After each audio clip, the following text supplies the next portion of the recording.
بسم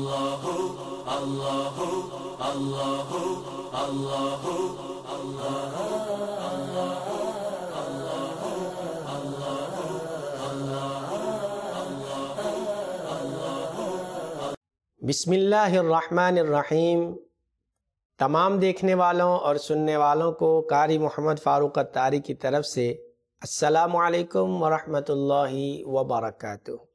یقیناً اس بات میں کوئی شک نہیں ہے کہ شیطان انسان کا سب سے بڑا دشمن ہے۔ وہ کبھی نہیں چاہتا کہ کوئی دین کی بات سیکھے اور دین پر عمل کرے، اس لیے اس کی ہمیشہ کوشش ہوتی ہے کہ لوگوں کو دین سے دور رکھا جائے۔ دین کی بات کرنے والے اور دین کی بات سننے والوں کو وہ ہرگز پسند نہیں کرتا، اس لیے آپ کو وہ مجبور کرے گا اور اس کی یہی خواہش ہوگی کہ آپ کو اس ویڈیو کو دیکھنے سے محروم رکھا جائے۔ آپ سے میری گزارش ہے کہ آپ مکمل طور پر اس ویڈیو کو دیکھنے کی کوشش کریں تاکہ پوری گفتگو اچھے طریقے سے آپ کی سمجھ میں آ سکے۔ اللہ رب العزت قرآن کریم فرقان حمید میں سورہ الاحزاب میں ارشاد فرماتا ہے، آیت نمبر 56، اللہ ارشاد فرماتا ہے ان اللہ وملائکتہ یصلون علی النبی یا ایہا الذین آمنوا صلوا علیہ وسلموا تسلیما۔ اس آیت کے اندر اللہ رب العزت نے تمام مؤمنین کو، تمام ایمان والوں کو پیارے آقا رحمت والے مصطفیٰ صلی اللہ تعالی علیہ وسلم پر خوب درود و سلام پڑھنے کا حکم ارشاد فرمایا ہے۔ میرے آقا رحمت والے مصطفیٰ صلی اللہ تعالی علیہ وسلم ارشاد فرماتے ہیں، مجھے مبارکباد پیش کرو، مجھے مبارکباد پیش کرو کہ مجھے ایک ایسی آیت عطا کی گئی ہے کہ جو دنیا و ما فیہا، یعنی کہ جو کچھ اس دنیا اور اس دنیا کے اندر موجود ہے اس سب سے زیادہ مجھے محبوب ہے۔ یقیناً وہ یہی آیت ہے کہ جس میں اللہ رب العزت نے پیارے محبوب علیہ السلام پر درود و سلام پڑھنے کا حکم ارشاد فرمایا۔ اور یاد رکھیے، ہمیشہ یاد رکھیے کہ اس آیت میں اللہ تبارک و تعالی کی طرف سے کوئی کسی قسم کی قید نہیں لگائی گئی کہ کب پڑھنا ہے اور کس طریقے سے پڑھنا ہے۔ یہ نہیں ہے کہ آپ کھڑے ہو کے پڑھیں یا بیٹھ کے پڑھیں، چلتے ہوئے پڑھیں یا لیٹ کر پڑھیں، آپ صبح پڑھیں، دوپہر پڑھیں یا شام کو پڑھیں۔ درود و سلام ایک ایسی عبادت ہے کہ آپ کسی بھی انداز میں کریں تو انشاءاللہ تبارک و تعالی یہ قبول ہوگی اور اس کا ثواب ملے گا۔ آپ بیٹھ کر درود پڑھیں، آپ چلتے ہوئے درود پڑھیں، آپ لیٹ کر پڑھیں، آپ کھڑے ہو کر پڑھیں، ہاتھ چھوڑ کر پڑھیں یا ہاتھ باندھ کر پڑھیں، ہر صورت میں درود و سلام پڑھنا جائز ہے، عبادت ہے اور باعث برکت ہے۔ جو لوگ یہ کہتے ہیں آپ اذان سے پہلے نہیں پڑھ سکتے، اذان کے بعد نہیں پڑھ سکتے، آپ کھڑے ہو کے نہیں پڑھ سکتے، ہاتھ باندھ کر نہیں پڑھ سکتے، ان سے بڑے ادب کے ساتھ، بڑے احترام کے ساتھ ہماری یہ گزارش ہے کہ کیا آپ قرآن کریم کی اس آیہ مبارکہ سے یہ ثابت کر سکتے ہیں کہ کھڑے ہو کر ہاتھ باندھ کر پڑھنا ناجائز ہے، اذان سے پہلے یا اذان کے بعد درود و سلام پڑھنا ناجائز ہے؟ کیا آپ کسی حدیث مبارکہ سے یہ بات ثابت کر سکتے ہیں؟ اگر ثابت نہیں کر سکتے تو کیوں امت کو تکلیف میں ڈالتے ہیں، کیوں امت کو پریشانی میں ڈالتے ہیں اور کیوں تفرقہ بازی کرتے ہیں؟ اگر کوئی اپنے آقا رحمت والے مصطفیٰ صلی اللہ تعالی علیہ وسلم پر محبت کے ساتھ درود و سلام پڑھتا ہے تو اس کے انداز کو مت دیکھیے، اس کے کھڑے ہونے کو، بیٹھنے کو، اذان سے پہلے کو، اذان سے بعد کو مت دیکھیے، بلکہ یہ دیکھیے کہ وہ اپنے آقا صلی اللہ علیہ وسلم پر درود و سلام پیش کر رہا ہے۔ اس حوالے سے ہمیں بالکل بھی کنجوسی نہیں کرنی چاہیے، درود و سلام پڑھنے میں بالکل کنجوسی نہیں کرنی چاہیے، کیونکہ میرے آقا رحمت والے مصطفیٰ صلی اللہ تعالی علیہ وسلم نے خود حدیث مبارکہ میں ارشاد فرمایا ہے، اور یہ حدیث مبارکہ حضرت امام حسین رضی اللہ تعالیٰ عنہ سے مروی ہے کہ پیارے محبوب صلی اللہ تعالیٰ علیہ وسلم نے ارشاد فرمایا، حدیث مبارکہ سماعت کیجیے،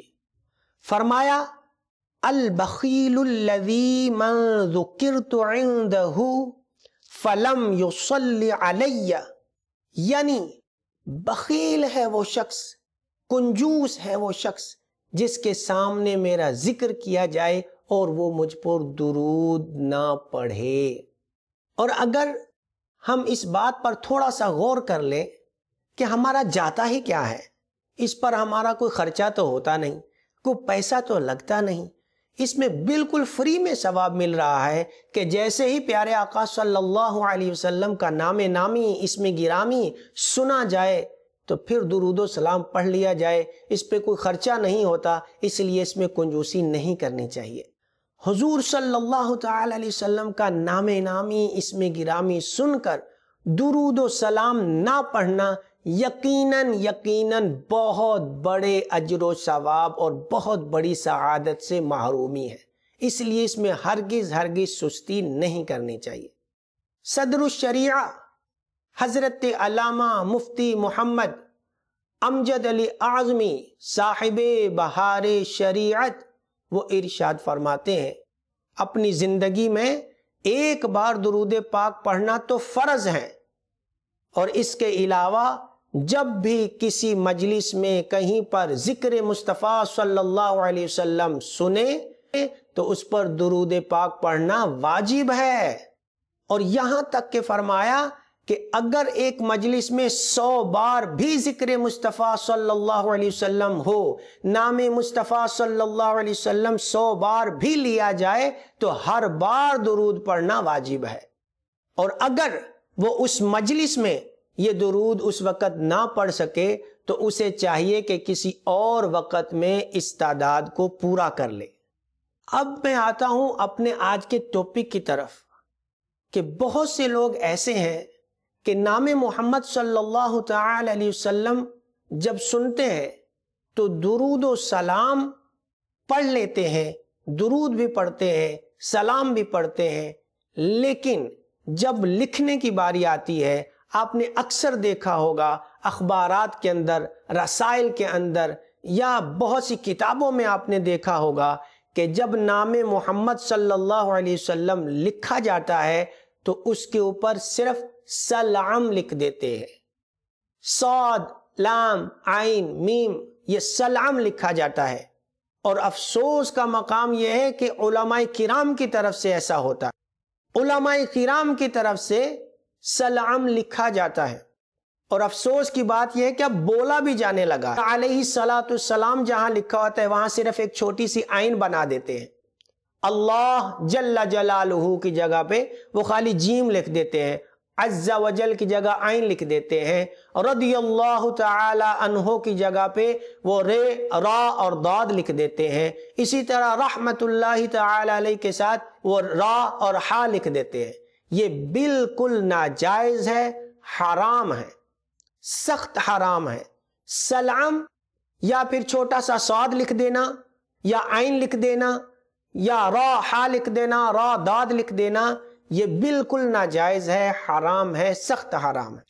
اور یہ الفاظ بالکل مہمل الفاظ ہیں، ان کا کوئی مطلب نہیں بنتا، ان کا کوئی بھی میننگ نہیں بنتا ہے۔ اور جو لوگ یہ کہتے ہیں کہ یہ الفاظ صلی اللہ علیہ وسلم کے قائم مقام ہیں وہ بالکل یہاں پہ غلط کہتے ہیں اور بے وقوفی کرتے ہیں، بلکہ پورا درود و سلام لکھنا چاہیے کہ جب تک یہ درود اس کتاب میں لکھا رہے گا اس وقت تک فرشتے اس انسان پر، لکھنے والے پر درود و سلام بھیجتے رہیں گے۔ جب حضور صلی اللہ علیہ وسلم کا نام نامی اسم گرامی لکھا جائے تو علماء کرام کے نزدیک اس وقت درود و سلام لکھنا واجب ہے۔ اعلی حضرت امام اہل سنت مجدد دین و ملت الشاہ امام احمد رضا خان فاضل بریلوی رحمت اللہ تعالی علیہ نے ایسا کرنے سے سخت منع فرمایا ہے۔ اور تنبیہ فرمائی ہے کہ ہرگز ایسا نہ کیا جائے کہ یہ سخت ناجائز اور حرام ہے۔ حضرت علامہ جلال الدین سیوطی رحمۃ اللہ تعالی علیہ فرماتے ہیں کہ جس شخص نے سب سے پہلے درود و سلام اس طریقے سے اختصار کے ساتھ مختصر طریقے سے لکھنا شروع کیا تھا، اس کا ہاتھ کاٹ دیا گیا تھا۔ کتنے اہل محبت تھے، کتنا نبی سے پیار کرنے والے تھے کہ جس نے صرف اختصاراً مختصراً یہ لکھنا شروع کیا، اس کا ہاتھ کاٹ دیا گیا۔ اور آج کل تو معلوم نہیں کیا کیا گستاخیاں ہو رہی ہیں، کیا کیا حضور صلی اللہ علیہ وسلم کی ناموس پر حملے ہو رہے ہیں، لیکن اپنے آپ کو اہل ایمان اور مسلمان کہنے والوں کے کان پر جوں تک نہیں رینگتی ہے اور اس پر کوئی ایکشن نہیں لیا جاتا ہے۔ میرا آج کا ٹاپک صرف اور صرف یہی تھا کہ آپ کو یہ بتایا جائے کہ جو بھی نام محمد صلی اللہ علیہ وسلم لکھے اس کے ساتھ درود و سلام پورا لکھے، کیونکہ اس کی بے شمار برکتیں ہیں۔ جب تک یہ درود لکھا رہے گا ہمیں ثواب ملتا رہے گا، ایک طرح سے یہ ہمارے لیے صدقہ جاریہ ہو جائے۔ حضرت سیدنا ابو سلیمان رحمت اللہ تعالی علیہ اپنے متعلق واقعہ بیان فرماتے ہیں۔ وہ کہتے ہیں کہ ایک مرتبہ حضور صلی اللہ تعالی علیہ وسلم کی خواب میں زیارت نصیب ہوئی تو پیارے آقا صلی اللہ علیہ وسلم نے فرمایا، اے ابو سلیمان، جب تم میرا نام لیتے ہو، جب تم میرا نام لکھتے ہو، ارشاد فرمایا کہ تم میرا نام لیتے ہو اور اس پر درود بھی پڑھتے ہو تو وسلم کیوں نہیں کہتے؟ یہ 4 حروف ہیں اور ہر حرف پر 10 نیکیاں ملتی ہیں۔ اس لیے میں آپ تمام دوستوں سے یہ گزارش کروں گا، پھر آپ اگر کتاب لکھ رہے ہیں تو اس میں مکمل یہ الفاظ لکھا کریں، مختصر اس کو نہ لکھا کریں۔ اللہ رب العزت ہم سب کو سمجھنے کی، سیکھنے کی اور اس پر عمل کرنے کی توفیق عطا فرمائے۔ السلام علیکم ورحمۃ اللہ وبرکاتہ۔